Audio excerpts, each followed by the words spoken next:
Boa noite, Boa noite, gente. tudo bem com vocês? Sabadão à noite, muito frio aqui em Sorocaba. Tomar uma sopinha. Acabamos de tomar uma sopinha e aí estamos aqui sem fazer nada. Falamos, vamos gravar um vídeo hoje. Aí eu perguntei o que nós vamos falar. A gente não Nada. sabe. Cabelo. Tá tudo lindo, deitado no sofá aqui, com cobertor, acabamos de tomar uma sopinha. O João com o cabelo arrepiado, eu sem nada na cara. E aí a gente tá aí. Estamos descobertos Podemos dessas falar o quê? coisas. Até isso seria legal. Estamos descobertos dessas coisas de embelezamento, de qualquer coisa. Estamos aqui com a cara limpa de verdade para falar para vocês o que nós somos um pouco. Né? Essa forma, como Raul Seixas, né? Cada dia a gente se vê de uma forma diferente, né? Uma renovação constante. Depois de 55 anos, a gente começa a ver o quanto a gente passou para trás, começa a reviver esse assunto, começa a viver novamente, começa a dar entendimento à sua vida e curtir. Hoje a gente fez um passeio em 2 cidades aqui perto, né? Apenas para sair um pouco, pegar um pouco de estrada, bater papo, e flui de uma forma tão natural, tão gostosa. A gente não precisa sair daqui para fazer uma loucura toda, mas fez um passeio hoje bastante básico. Visitamos lojinhas e outras cidades, vamos passear, uma coisa muito natural, muito gostosa, de novo, que vale a E já pena. falando sobre outras cidades e vendo que cada uma tem as suas diferenças, a gente podia falar um pouco das diferenças, né? E o quanto a gente se sentia diferente. No meu caso, eu desde pequena me sinto muito diferente. Na minha família, desde criança, tá? Sentia muita rejeição assim da minha irmã. Eu vim de uma família muito grande, 12 irmãos, e muito humilde, né? Minha família era muito humilde. Meu pai é alcoólatra. Então, assim, tinha uma irmã que era paralítica e morreu aos 39 anos. Mas eu, especialmente, eu me sentia muito diferente. Era como se eu fosse uma estranha no ninho, a caçula. E isso permaneceu comigo muitos anos da minha vida. É como se eu estivesse num meio que não era meu. Mesmo depois de casada, era como se eu sentisse saudade de um lugar que eu não soubesse. Estranho, mas eu me sentia diferente. Incapaz, incapacitada, diferente porque as pessoas se afastavam de mim. Como eu disse ontem em um dos vídeos, ou em uma das nossas conversas, se eu própria descuidei de mim, se eu própria não cuidei de mim, como alguém podia fazer isso por mim? E acho que isso eu tive consciência agora, depois que eu fiquei viúva e fui buscar autoconhecimento, estudar psicanálise. Isso veio muito forte para mim, todas as vezes assim que eu descuidei muito de mim. Eu sempre fui muito 880. Já que eu errei, eu vou até o final. Ficava dando murro em ponto de faca.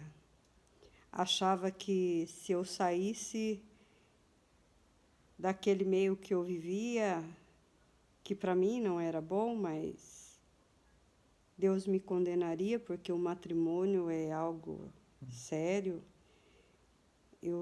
Era como se eu enxergasse Deus como Deus castrador, um Deus severo.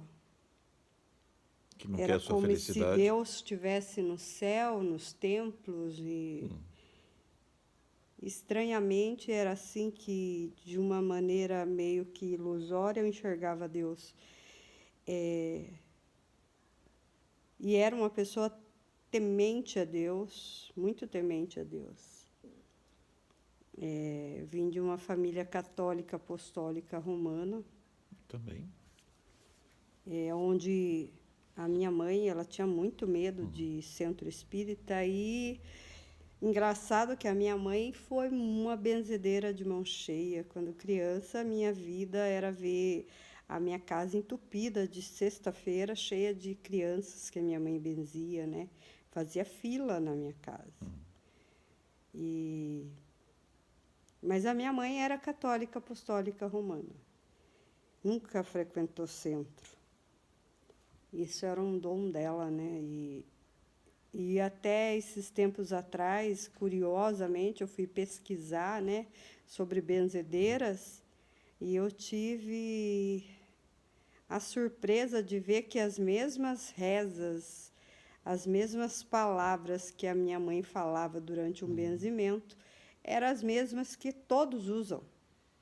Que foi transmitido também pela oralidade. Então, mas a minha mãe não aprendeu com ninguém. Uma das vezes que ela saiu do coma, eu estava com ela e eu fiz essa pergunta a ela. Mãe, a senhora aprendeu com quem? Essas coisas a gente não aprende.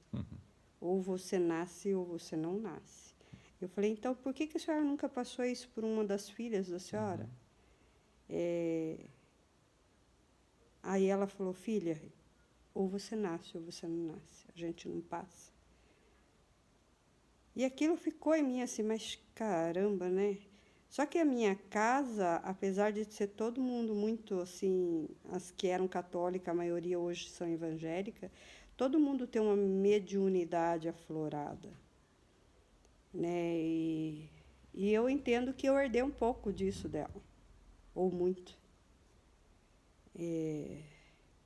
Mas, como eu disse, as diferenças, né? E aí, todo lugar que eu ia trabalhar, eu era aqui meio que excluída. Acabava que sendo sem fazer nada. Eu sou uma pessoa muito empática, às vezes eu entro para comprar brigas de pessoas que não tem nada a ver comigo. Principalmente criança, idoso e animal, para mim, eu sempre fui vista como a defensora dos pobres e oprimidos, né? E engraçado que, por mais boa que eu fosse, as pessoas se afastavam de mim. E eu estava sempre querendo, de alguma maneira, chamar atenção. Alguma coisa que eu fizesse, eu queria mostrar alguma palavra, alguma coisa assim. Até que eu entendi que eu não preciso de nada disso. Daí a gente ficava conversando. Daí comecei a contar um pouco da minha vida também, um pouco da minha história. E esses fatos foram recorrentes. Dentro das pessoas que eu convivia, dentro das pessoas que eu queria sempre agradar de alguma forma, de me estar, mas eu sabia e reconhecia claramente que aquele não era um meio que eu vivia. Então eu estava vivendo, não era pela aparência, porque eu estava, mas não estava. É difícil explicar isso, né? Mas Então. as pessoas que passam por isso sabem como a gente se sente. Aí que a nossa história se cruza. Porque eu já tinha passado por tudo isso. E já tinha visto tudo isso. E eu fui mudando aos poucos a minha energia. Eu fui mudando a forma com que eu via as pessoas. Eu não sabia dizer não para as pessoas. Eu era uma pessoa que queria carregar o mundo na costa. Exemplo. Morri uma fulana que era uma amiga, mas que não era tão amiga minha. Ou que era um conhecido. Eu, às vezes, sentia a necessidade de sair correndo e ir lá. Acolher essa pessoa de alguma maneira, ajudar. E muitas das vezes o meu falecido, ele falava, viu, você tá louca? Você nem faz parte, deixa as pessoas lá, para que isso? Mas às vezes eu ia, a pessoa não era tão próxima, e eu ia. Não sei se eu era bem vista por isso, mas isso é carregar o mundo na costa. Ou então eu estava no hospital fazendo companhia para minha mãe e, ao mesmo tempo, eu acolhia as pessoas que estavam no mesmo quarto e passava a visitar essas pessoas depois. Mas eu não sabia falar não para ninguém. E aí eu entendi que eu não podia falar não para mim. Porque, às vezes, eu não tinha condições de dizer sim. E eu dizia sim. E eu fui entendendo sozinha o meu erro. Entendendo que eu não precisava mostrar para ninguém. Entendendo que o meu espaço e o meu mundo aqui, eu tinha que saber qual era. Eu tinha que saber quem era eu. A partir do momento que você sabe quem você é e o espaço que você ocupa, e você entende que nem tudo você pode dizer que sim, nem todo o tempo, as pessoas começam a te enxergar de maneira diferente. Isso não quer dizer que você é pessoa ruim, Não. não quer dizer que você é uma pessoa que não quer o bem das outras. Claro Pelo que não. contrário. Pelo contrário, Não. porque se você não se cuida, se você não cuida de si própria, se você não tem um tempo para você, se você não se olha, isso eu não estou falando de cuidar da sua beleza, não estou falando nada disso. Estou falando assim, ó, a pessoa te pediu uma coisa, você não pode, diga não. Você sabe o seu limite, você sabe que ali você não pode. Eu era tão assim que, por exemplo, eu ficava no hospital com meu irmão, que sofreu muito, minha mãe, e eu voltava com aquilo na minha cabeça, e aquilo ficava reproduzindo em mim, como se o meu corpo tivesse na minha casa, mas a minha mente estava lá, o tempo todo. Aquele sofrimento não saía de mim. Ou então, por exemplo, morria uma pessoa atropelada, e eu ficava vendo aquela cena e reproduzindo aquela cena toda vez que eu passava no local, ou na frente do hospital. Eu reproduzia, era sofrimento, sofrimento, sofrimento. Ou então eu via um mendigo e eu ficava perguntando por quê ele, por que não eu, por que isso, por que aquilo, por que essa pessoa não faz nada, por que eu não faço nada, porque eram muitas perguntas. Eu não entendia. Aí eu falei, por que eu faço isso comigo? Por que eu judia de mim? Eu posso não ter... Como eu usaria Apego, né? isso? Eu posso dizer não, hoje eu não vou lá, eu não posso, eu não estou conseguindo. Isso é o meu limite. Isso é cuidar de si. Aí, eu entendendo tudo isso, eu fui ganhando o meu espaço. E não se preocupando em mostrar nada para ninguém, em dizer nada a ninguém. As minhas atitudes falam por si só. As pessoas veem isso e veem a sua mudança. E ninguém mais, eu preciso ir lá e, por exemplo, no meu aniversário, eu tinha a necessidade de dizer, essa semana eu faço aniversário, tal dia é meu aniversário. Hoje, não mais. Tanto faz se alguém vier ou não. Eu sei. Isso me basta. E, às vezes, eu mesmo vou lá e compro um presente para mim. Está ótimo. Eu me dei o meu presente. Quando o João chegou, ele veio do mesmo jeito que eu era. E aí eu fui aos poucos apontando para ele, você não precisa disso. Você não precisa disso. E foram inúmeras conversas. E ele sofreu. E às vezes eu cutuquei muito a ferida dele. E ele falava, puta, isso dói. Enxergar isso dói. Porque aí você começa a enxergar as pessoas que realmente estão com você. As pessoas que realmente gostam de você. Porque as pessoas, elas querem te ver bem. Mas nunca... Melhor que você. Aí você vê assim, os amigos realmente não são aqueles que estão na hora da tristeza. Porque dificilmente alguém alguém aguenta quando você vence, quando você conquista. Pode olhar na cara deles quando você fala assim, ai, comprei um carro, carro zero. Até quando você conseguiu uma faculdade ou alguma coisa assim, atingiu algum objetivo de pessoal, seja ele qual for. Se por algum motivo, então, você se destaca, meu amigo, ali você tem concorrentes e concorrentes. As pessoas não vão gostar. Infelizmente, o mundo é assim. Então, às vezes, ficar em silêncio é a melhor coisa que tem. E eu aprendi isso a duras penas, porque eu achava que não tinha problema nenhum eu dizer as coisas que eu conquisto. Para quê? Porque eu achava que todo mundo não tinha a maldade que eu não tenho.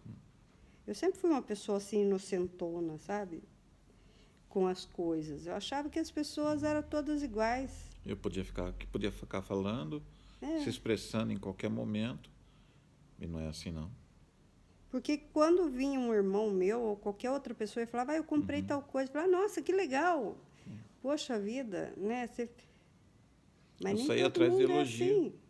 Nem todo mundo é assim. E aí que a nossa história se cruza. Porque o João, ele é uma pessoa extremamente inteligente. Ele leu muito, ele estuda muito. De coisas assim, viu? Que aí ele fala para mim, ele fala, gente, tudo que eu pergunto, ele sabe de alguma coisa, sabe? E isso afasta as pessoas. Porque quando ele falava dos assuntos, as pessoas já começam a ver ele como o sabichão, que sabe tudo, que acha que sabe, o que acha, sabe? Começa a gerar aquelas ironias, né? Gente. Mas aí eu comecei a falar para ele, você não precisa mostrar nada. Você sabe quem você é. E as pessoas vão saindo devagar das nossas vidas. Só vai ficar quem estiver na mesma sintonia da tua energia. Então, assim, as diferenças, né? Às vezes você é diferente porque você faz o seu trabalho bem feito. Você se destaca em alguma coisa? Isso é diferente. Se valorize. É. E até para ser diferente tem um preço. Tem um preço. Isso dói. Isso dói ver a maldade das pessoas, de algumas pessoas, que tentam puxar o seu tapete. Se diminuir. Quando não, tentam puxar mesmo, de verdade, te colocar um contra o outro.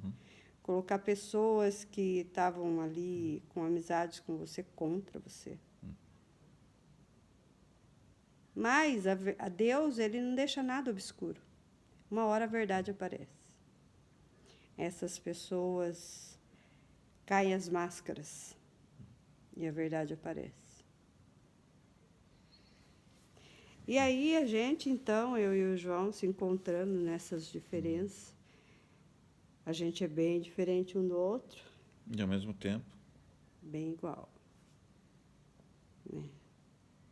Então é legal a gente falar sobre as diferenças e sobre aceitar como o outro é. Posso fazer uma sugestão? A gente fazer um vídeo agora, colocando um perguntando ao outro o que acha que é legal, o que atormenta, o que não, para saber o que é, quais são essas diferenças e a gente colocar as nossas respostas para perguntas iguais, por exemplo. Aí vocês fazem as suas avaliações, só para vocês acharem até um pouco engraçado disso tudo e ao mesmo tempo sério, porque nós vamos expressar aquilo que nós sentimos numa mesma pergunta, numa mesma condição, e vocês vão ver que as respostas são bem diferentes e ao mesmo tempo muito verossimilhantes, porque a gente pensa de uma forma até igual, né? Pela idade, pelo tempo, pelas coisas que nós passamos, enfim. Fica a ideia. Mas o que eu queria deixar aqui é respeite as diferenças. E antes de você julgar alguém, ou pré-julgar, cuidado com o que as pessoas te dizem de outras pessoas. Nem sempre é verdade. Nem sempre é o que aquela pessoa está trazendo para você é porque realmente aquela outra é, ou porque ela está com inveja daquela pessoa, ou está querendo diminuir a outra pessoa. Então, cuidado com o pré-julgamento. Antes de você julgar uma pessoa, procure conhecer. Procure chegar perto dessa pessoa e entender a história dela. Por que ela é daquele jeito? Quais são os conteúdos que levaram ela a se tornar do jeito que ela é? Muito bem. É uma reflexão que fica aí para vocês. E é isso aí, gente. Curtam e compartilhem os nossos vídeos. Beijão, boa noite. Beijo.